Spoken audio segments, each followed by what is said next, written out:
Almost. There it is. All right, here we All are. right. We're here. Welcome, everybody. Thank you so much for joining us. We are going to have another awesome show. Today, we're talking about the curative effect of therapy. We know we got a lot of therapists that come on the show. Thank God for that. And we're going to learn about how it can save your life. Here we go. Let's jump in. Let's have some fun. All right. Practicing polyamory. Real-life perspectives from the imperfect people of polyamory. The mission of the Practicing Polyamory podcast is to provide a platform for all of the real-life, flawed humans that practice polyamory so that we might all learn from one another and grow as a community. Enjoy the show. All right. We're back. We're here. It's another beautiful, beautiful Tuesday. If you are joining us here for the first time, welcome and thank you so much for tuning in. And if you've been with us for a while, then you already know we're live on Facebook, YouTube, Twitter, and Twitch every Monday, Tuesday, and Wednesday. 3 opportunities every week for you to ask questions. So if you have any questions about your relationships, or if there's a topic you'd like to hear discussed on the show, slide into my DMs, let me know, or leave a comment while we're recording live. Follow the show on all social media platforms at Practicing Polya. Let me know what it is that you want us to talk about. And as always, I want to remind you, if you're listening to this podcast, you are a welcome guest to be on the show. None of us are perfect, and we're here to share our imperfect stories because the more stories we share, the more others will see us in themselves, and the more representation we have, the more we can strengthen our community. So go to practicingpolyamory.com, sign up to share your imperfect story too. All right, everybody, that's my daily spiel. Let's get on and introduce our guest. Today's guest has a deep passion for the power of therapy because, without exaggeration, therapy saved his life. Our guest works primarily with LGBTQ folks and has a particular fondness for helping people navigate non-monogamous relationships. His work is informed by his personal experiences with those he serves, and as a trans man, feminist, polyam, and kinky human, our guest has had quite the life experience. He understands that when clients come to see him, they have important feelings to share, and it's often hard to undo the patterns of self-neglect.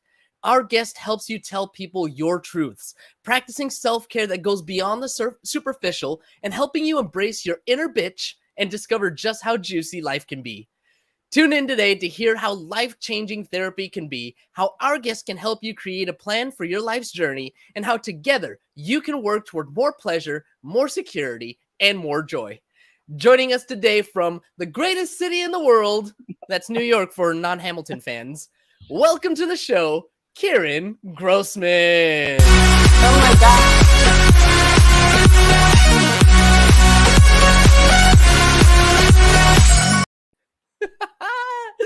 Kieran, thank you so much for hanging out with me today. Oh my goodness! Thank you so much for reading that. I've never heard my copy that I wrote read back to me, and you did it. I literally got goosebumps listening to you. That was incredible. Hey, I can hardly take credit for it. Like you said, it's your copy. You wrote it. I just messed with it and kind of reconfigured it so I could say it out loud. But that's great. Thank you so much. The work that you are doing, the work that you've done, your journey. Let's start with hearing a little bit about your journey. Tell us a little bit about your own experience with therapy and how it saved your life. Let's just start with that. Sure. So I was a very high achieving kid who that was how I got my sense of being okay in the world, was achieving. And that worked for a while. I graduated from an Ivy League university and then sort of just hit this wall of just like, did not know what I was going to do with my life. So, all my friends are going and becoming doctors and lawyers. And I literally was teaching yoga, and it was like, oh my, which is like, look, no shade to teaching yoga, but it was not sort of the life that I had envisioned for myself. If you're good at something, never do it for free. It's not a doctor or a lawyer, right? Exactly. It's not a doctor or a lawyer. You can't, and so, yeah, it was just sort of, and it was getting to the point where I was like, okay, it's cute if you do it for a year or two, but it was like, probably, I don't know, I'd been doing it for like 3 or 4 years. And it was just like, Jesus Christ, what am I going to do? And then at the same time, I was, I just was like desperate. I was desperate to sort of have relationships that were, fulfilling and loving. And I didn't have the relationship skills to do it. Like I literally had never successfully had a fight with a partner. So it was like we would date for a year or two, and then we'd have our first fight, and I didn't have the tools for navigating that. And so then we would break up, and I would be heartbroken, and then, I would like try again with the next person. And yeah, so it's just been a long, slow process of sort of like learning how to show up for myself, how to sort of articulate what is true for me, while staying present for hearing what is true for the other person. And when you're able to do that, when you're able to articulate what's true for you, first you have to know what's true for you. Then you have to be able to articulate it. And then you have to be able to also sort of hold steady when the other person or other people are articulating what's true for them, so that you're not getting too activated. Then you can, like, the combinations that are possible, sort of, then that's when we really have the most choice of, oh, this is what actually profoundly works for me in a relationship.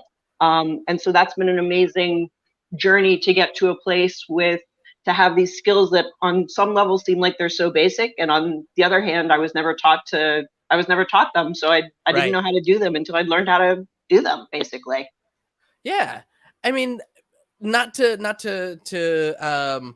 minimize your story or anything, but what you're telling me right now, it sounds like good ways to manage relationships, good ways to kind of manage our lives, and like just some general things, but I mean, when we talk about therapy saving your life, like what does that mean? And how is it that your practice, that you've seen people's lives get saved through the curative effects of therapy? Yeah, thanks for asking. The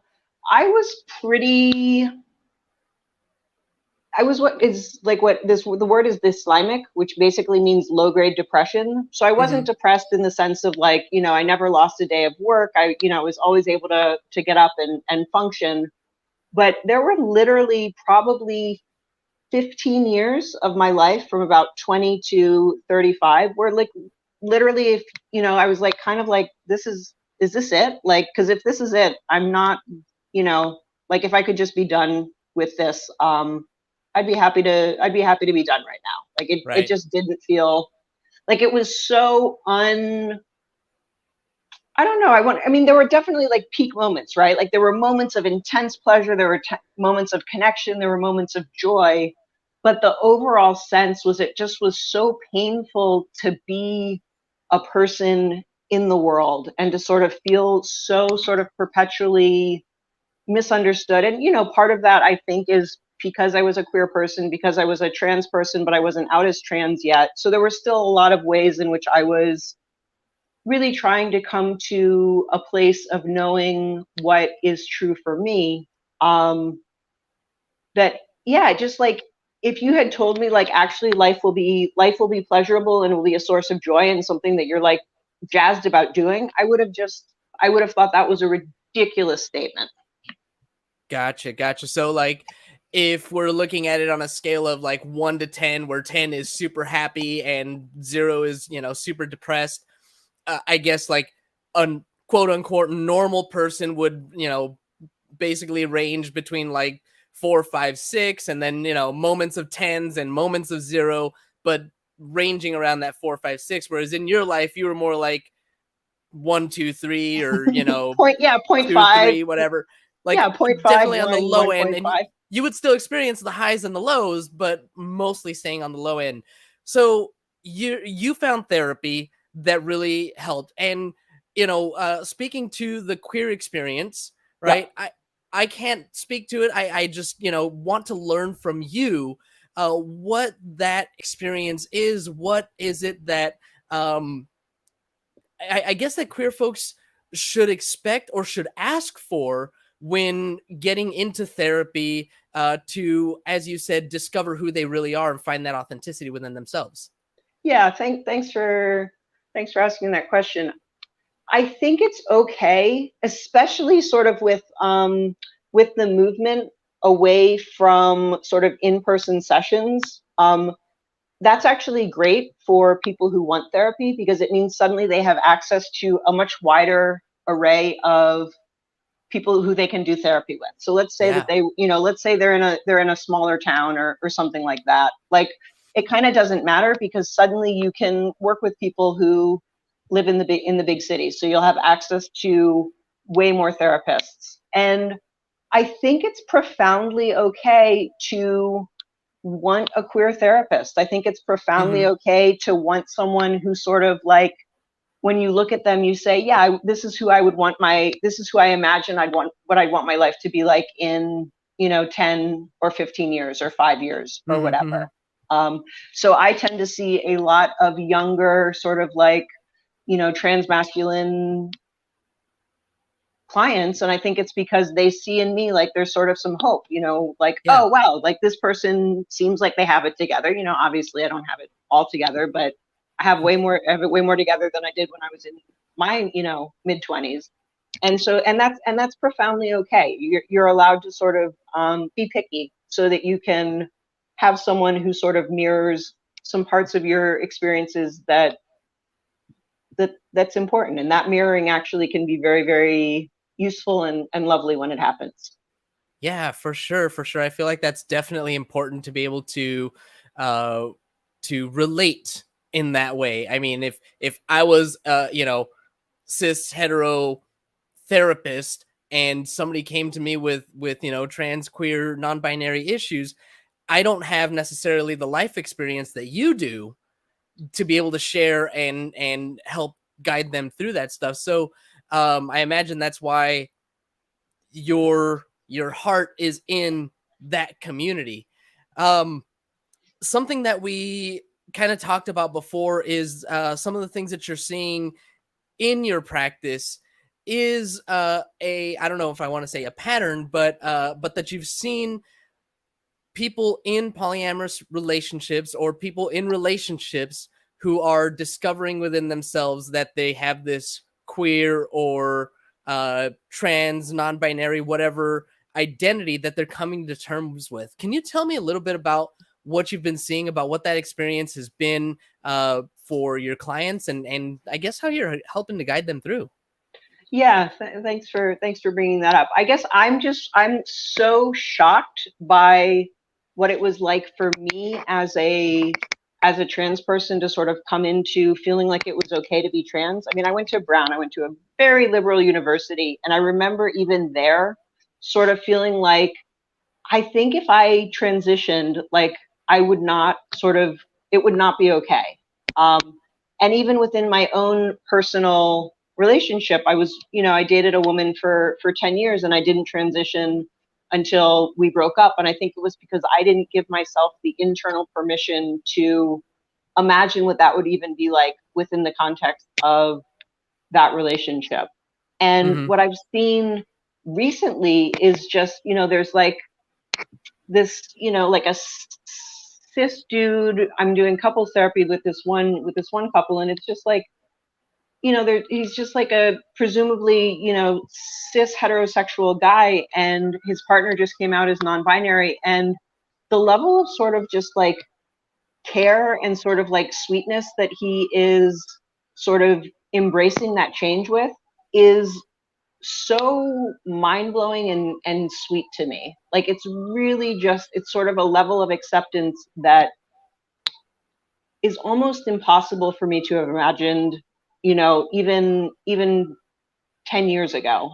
And I just love that seems like, obviously not in all spaces, but in some spaces, it seems like that's actually the normal. And that to me is just incredible. And the way that polyamory, comes into that is because a lot of people who come out as trans, want to sort of experiment with what does it mean to be, sexual with people who are maybe, are no longer, there's just a desire often that goes along with transitioning for wanting to experiment, with a wider variety of people, Right. to sort of see and to feel like there is both internal and external permission for that to be okay, is really, it's so breathtaking and beautiful to watch. Yeah. What you said about giving yourself permission, learning that it's, first of all, that it's okay to be trans, and then giving yourself that internal permission to come out and to live your life that way. You know what? I want to just kind of start with that. Can you tell me a little bit about your experience with that, and maybe what you're seeing with your clients that you're talking about? That moment where it's like, you know what? This is what's true to me. This is what's going to make me happy. What is that experience like for somebody who has been battling it for so long, or fighting it for so long, not giving themselves that permission to kind of walk through that door and say, okay, this is what I'm going to do? What's that like? Yeah.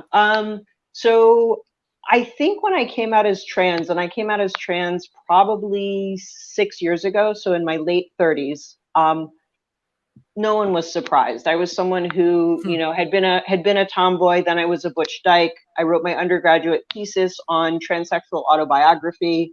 I did my, my graduate research on gender swapping, on sort of playing a character of the opposite sex on this, website called Second Life. No one was shocked by it, but for me, it was just so clear that it wasn't, I couldn't be sure that within the context of this relationship, and I don't know that this is true, that it wouldn't be okay. And so when that relationship ended, it was really kind of amazing to, just be able to like talk with my prescriber and be like, hey, I think I want to start, experimenting with testosterone, which I'm pretty sure is something that like, people who are not trans don't want to do. Maybe they do. Right. I don't know. Maybe they'll, write in and let me know that that's not the case. But, and then it was like kind of amazing because suddenly I was in my late 30s, and I was sort of like starting to take testosterone, and I was like on, I was dating sort of like, and suddenly I was dating, but I had like the horniness level of of like a teenager, but sort of like the social skills of a grown up, and like the money of a grown up. And it was like so amazing, like it was so fun. And, and I got lots of I was interacting with people mostly for whom that was okay. So I don't know that it's ever sort of like I think you take like little mini steps, and then you sort of see how it feels. So like when I was starting testosterone, it wasn't like I'm trans, I'm going to transition, like boom, boom, boom, boom. It was like, wow, I just kind of am curious to see what this would be like. And then for a while, it was like, oh, I'm going to experiment with using they, them pronouns. And then I'm going to start, then I'm going to tell, people who I think are going to be really easy for them to hear. And then I'm going to tell people for whom it's going to be harder to hear. So yeah, I think there's like this internal permission that you get, but then the process of transition it kind of takes a long time. So it's something that you do sort of, repeatedly over days, over weeks, over months, over years. So it's really not, like I said, walking through a door. It's more like a staircase. You said there's many yes. many steps, and it almost sounds like you have to give yourself permission at every step. Yeah, I think that's super, super important. And then also another thing that I think is really important for a lot of people, especially early on in transition, is just sort of trying as much as possible to appreciate where you are, because there's the hope, right? Like there's, especially for people that are like, yes, I think I'm trans, I finally want to do it. And you take your first shot or whatever, and it's, nothing changes. Like, right. Your first year, if you're lucky in your first year, you'll pass, but you might not. And that's just the reality of it. And so there's also this sort of this added period of really living in a space, and this is for people obviously that are binary, but like living in a space where, yeah, you're not sort of as masculine as you would like, or as feminine as you would like. And, people are pretty shitty in general, people are pretty shitty to people like that. And I don't even think it's like necessarily on purpose, but there's just like one of the things that I loved about finally having been on T long enough was it was like nobody saw me. Suddenly I was invisible. And I had Mm. just been stared at for like my entire life because I had been, a butch dyke for all of it. And even when it wasn't filled with animosity, it just was like it was different, so it would be like visually people would always just be sort of like trying to check me out and sort of, having whatever reaction they were having. And it's been so nice to, even though I'm very out as a trans person since then, to just sort of get to be able to walk down the street and not, Right. and have that level of invisibility. Any advice that you might give to somebody who's in that transition process where they are getting those stares? I imagine that's, tough to say the very least, to deal with. Um, any advice that you might give to somebody to help them cope with that a little bit better? Yeah, I think as much sort of social support as you can get. So if you're in a big city, most like the LGBT center will certainly have something. Probably if you're in a smaller town, there's really good online support that's happening Hmm. now. And so really just sort of seeking out other people, and especially I think other trans people can be super super helpful. And then also making sure that the people around you are at least supportive enough. Like Right.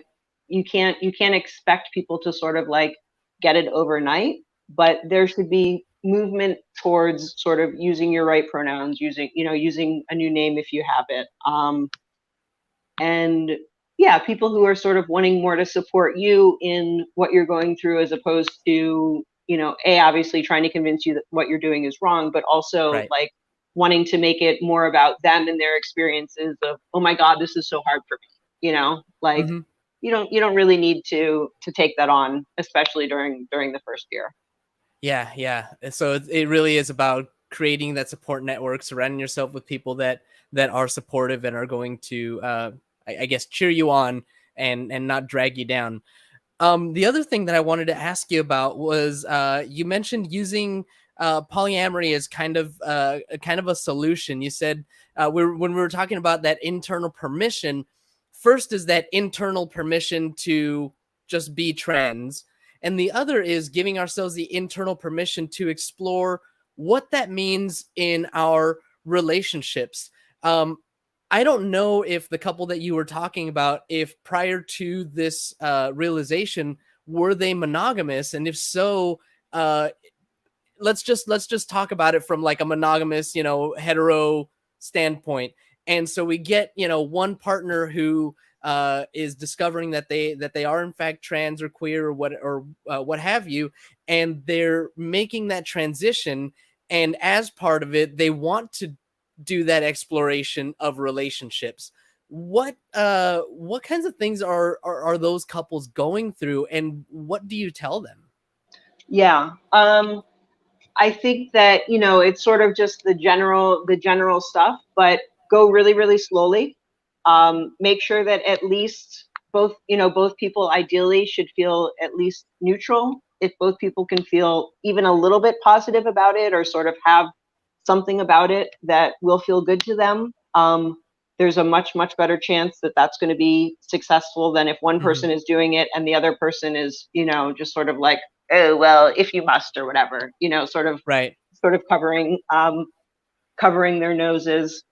And then also, I think honestly doing it with sort of the help of a professional, if you can afford it, is like Hmm. so important, because there's going to be, this is all stuff that I'm sure I'm not telling you anything you don't know, but it's never going to be the stuff that the 16-point rules that you came up with, or making sure that you feel safe or whatever, in order to keep the supremacy of the couple. It's going to be the Right. the thing that you never expected, that just blindsides you, and it sends you into a fit of rage. And Yeah. I think the other thing that is just super important is to just normalize jealousy. Just be like, yeah, you know what, like jealousy is something that happens. It happens in a lot of our relationships, and it doesn't mean, oh my God, this person has to stop doing exactly what they're doing. It more just can serve as a check-in for, hey, oh, isn't that interesting, there's something going on here that's sort of tweaking me. And especially when you bring in sort of like childhood traumas and stuff like that, it can be a tremendous opportunity for growth, but it has to be within the context of it feeling safe enough that, you know, the people can be vulnerable with each other, and they can really sort of trust that, yeah, this is going to be someone who's going to sort of hold me in the pain and not sort of use it, you know, they're not going to throw it back in my face. I love it. I love it. Kieran, this has been such a wonderful conversation. I really want to thank you so much for your insight and what you're bringing to the table. Is there, love listening to this conversation. Have a doctor appointment right away. Oh, well, thank you for tuning in, Sneaky Tooth 50. Appreciate you.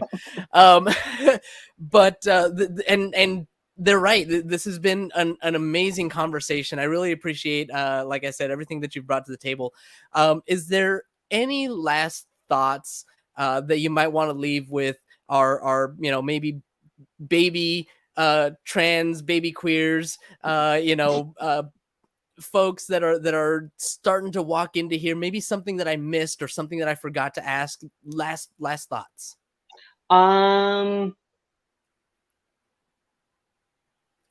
This is so weird that this is where I'm going with this, but people are like, trans right now is undergoing a revolution.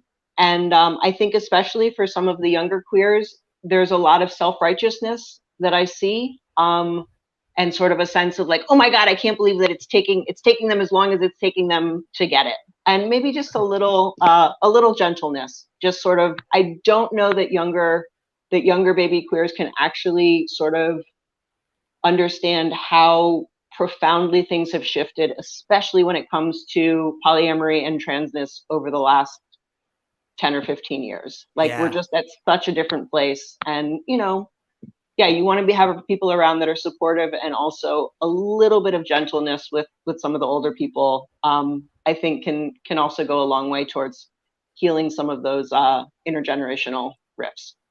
I love that. No, you're absolutely right. I mean, what was it, 60s, 70s, that Stonewall and all of that, you know, where things really started. But absolutely, I agree with you. In the last 10 or 15 years, there's been a huge shift, and there's still a lot of people that hold on to old ideologies. And it's tough, but thank you for that. That's interesting that you went there. It was such a weird thing. It was not what I expected to say. Yeah, I love it though. I love it. Kieran, last thing here. All right. Sneaking Tooth. Cool. Well, Sneaking Tooth is saying he would love to talk to both of us. They would like to talk to both of us later. So in that case, if somebody wants to get in touch with you, Kieran, if somebody wanted to chat with you, maybe get your help as a therapist or whatever it might be, especially for our listening audience, not everybody can watch. What is the best way for folks to get in touch with you? Sure. Email is always good. It's a little complicated, but KIERAN_GROSMAN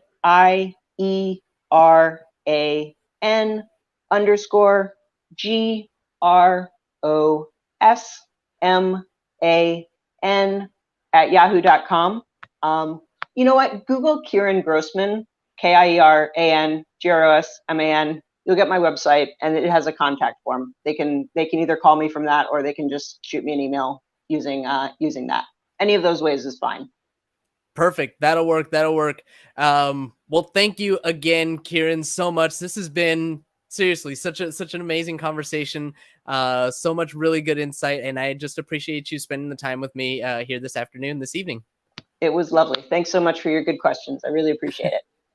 Awesome. And thank you, as always, to our live audience for tuning in. As a reminder, when we're live, you get no commercial interruptions, but the same can be said for the podcast downloads. So if you want to avoid the commercial interruptions, be sure to catch us live Monday through Wednesday, 2:30 Pacific time, or sign up for Patreon, where you'll get access to our commercial-free RSS feed and support the show. Don't forget to subscribe on YouTube, wherever it is that you download your podcast. If you haven't already, please leave us a review. That is all we've got for you all today. For what was her name? Sneaking Tooth. If you want to get in touch with me, shoot me a message at Practicing Poly A everywhere, practicingpoly8@gmail.com. Either one of those works. Thank you all, as always. Until tomorrow. Have a nice day. Thank you for tuning in to the Practicing Polyamory podcast. Would you or someone in your polycule like to be a guest? Sign up at practicingpolyamory.com and join the conversation. Please support us by subscribing, liking, and following us on social media at Practicing Polya by clicking any of the affiliate links on our website or by subscribing at patreon.com/practicingpolya.